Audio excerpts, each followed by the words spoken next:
afternoon, everyone. Again, if you're just joining us, I'm finishing up a penguin feed for our Magellanic penguins. We're giving them two types of fish, herring and capelin.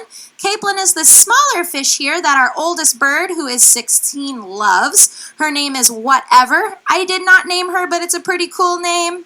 My other favorite name is Admiral Fancy Pants. He's around here somewhere. We do hand feed our birds, and we record every single fish that they eat. It's really important to make sure you know what's going on with your birds. Since they can't speak to you, they have to tell you other ways. Fisher got a herring. Fisher got another herring. Shim got a herring. Everybody eats a little bit different.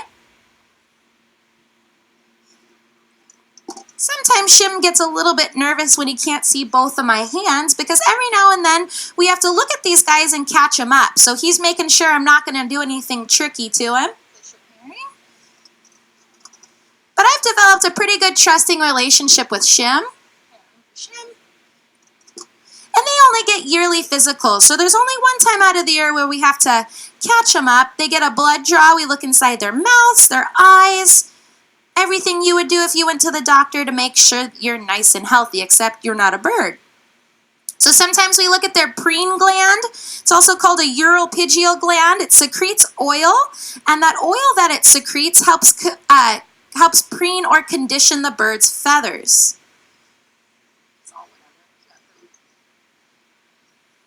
So if you take a look at this individual over here, his name is Gats. He is currently going through a catastrophic molt. He looks a little bit broken. But if you take a look kind of by the lower portion of his chest, all of those feathers are starting to come off on his back as well. Now, it's actually his first molt. This is the first time he's had to go through something like this. So it's kind of a confusing time for him. But all of our birds are going to go through this catastrophic molt. And that's why Gats looks a little bit different. He's our subadult or juvenile penguin from last year.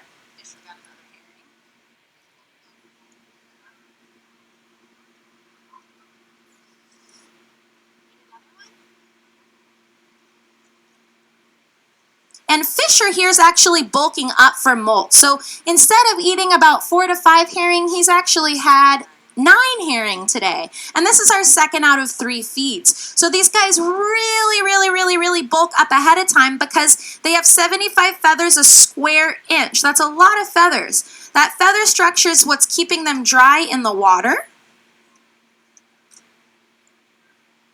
But because their feathers become worn, they've learned to go through this yearly catastrophic molt that takes about 20 days. And they don't go in the water because their feathers aren't waterproof at that time. Here on exhibit, it always happens in the summer, so our birds do kind of go for swims every now and then to cool off. But since they're molting those feathers, that water can actually go all the way to their skin, so in their natural habitat, they wouldn't want to do that because they wouldn't have a way of staying dry. Heidi herring. If you've been to lorikeet forest, the lorikeets in there, they can't go through that catastrophic molt. So imagine all their feathers being gone. It would be really hard for them to fly to find food. Same thing for the penguins, but they don't fly, so they have an advantage. They can go and collect fish, bulk up, go to land, and then replace all of those feathers and have a brand new set of feathers, and then go migrate about 1,000 to 3,000 miles, and then it would be time for their breeding season. So speaking of breeding season, we have 3 chicks behind the scenes. Those guys aren't going to come out to this big pool for a few more weeks, but they're learning how to be penguins and join the colony. So in a few weeks, we're going to let some of these younger penguins, maybe paddles, maybe some of the other birds meet them, get to know them, and then we'll let them go in what we call the big water. So again, if you're just joining us, we're finishing up our penguin feed for our Magellanic penguins. They're native to South America, but 4 of our birds were actually rescued in Rio de Janeiro, Brazil. It's a little bit far north from where you typically find them. Paddles got a herring. Paddles. You still need Robbie. Oh, whatever got both of her meds. Robbie.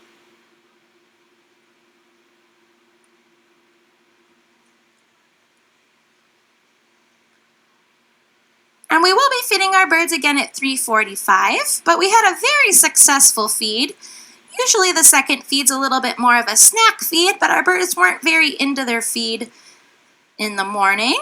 If you're interested and you want to get a closer chance to look at our penguins, we have a live webcam on explore.org, but we also offer something called Penguin Encounters. 3 days a week, you can get a chance to get up close and personal to a penguin.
If you're just joining us, we're finishing up feeding our Magellanic penguins.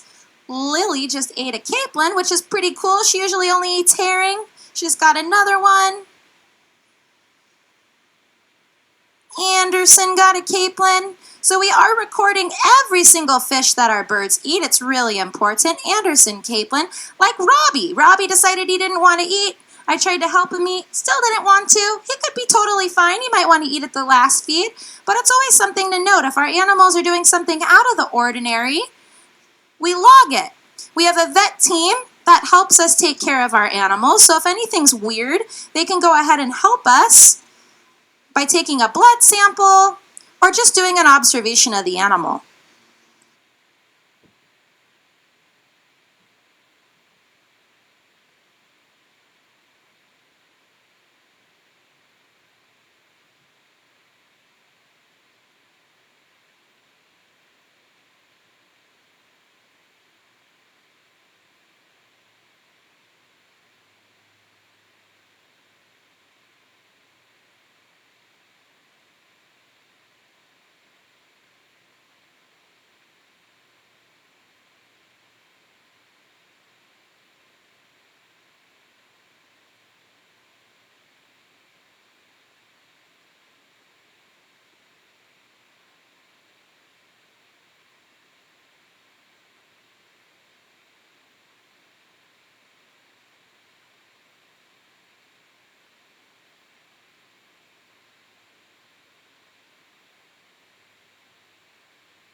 All right, it looks like our birds are pretty full. We got almost everybody to eat at that feed. So if you come back out here at about 4 p.m., you can get an opportunity to see our birds get their dinner. And again, make sure you tune into explore.org if you want to take a look at our chicks. There are 3 currently behind the scenes.